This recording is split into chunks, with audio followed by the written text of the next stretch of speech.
Nancy Pelosi's insane power grabs are getting completely out of control. She doesn't even believe in democracy anymore. Nancy Pelosi said 3 awful words to voters. She'll never be speaker again. The radical left has progressed so far that they've forgotten the basic principles on which our great nation was founded. Pelosi is more influenced by the Marxist ideals that led to millions of deaths in the USSR than she is by the founding fathers. She's trying to use the coronavirus outbreak as an excuse to remodel America and the American government. Her recent spending has nothing to do with coronavirus. She's not trying to spend funding in any useful ways. She's just using coronavirus as an excuse to spend more money that the federal government doesn't have. It's outrageous to put an unnecessary burden on the taxpayers at this time. The UK is having to consider tax increases in the middle of this economic downturn to pay for their programs. And if Pelosi got her way, America would be in the same boat. In 1980, the national debt was less than $1.5 trillion.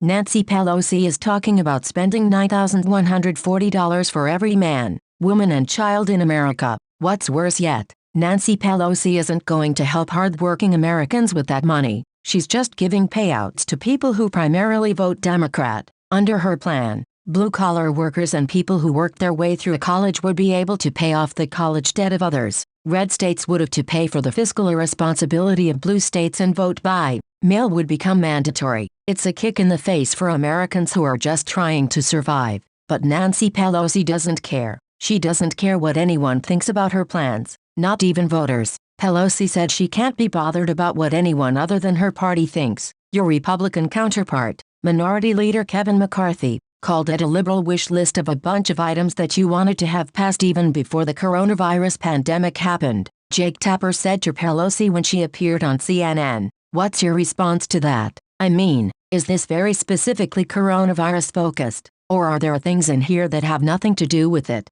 He knows that what he said isn't so, Pelosi said. Putting that aside, I can't be bothered about what others say. What I'm proud of is what we are doing. And the fact is that in all 4 of the bills that have passed before, they've all been bipartisan, Pelosi added. We've all, in our caucus, have agreed that everything is coronavirus-centric, and also, in a timely way that relates to the virus. It's too deadly to our lives, to our livelihood, to our democracy, for us to use it for any other purpose. Pelosi is so wrapped up in her own twisted agenda that she can't see how her actions are affecting the lives of hard-working Americans who aren't looking for a handout. She'll destroy America if she gets the chance.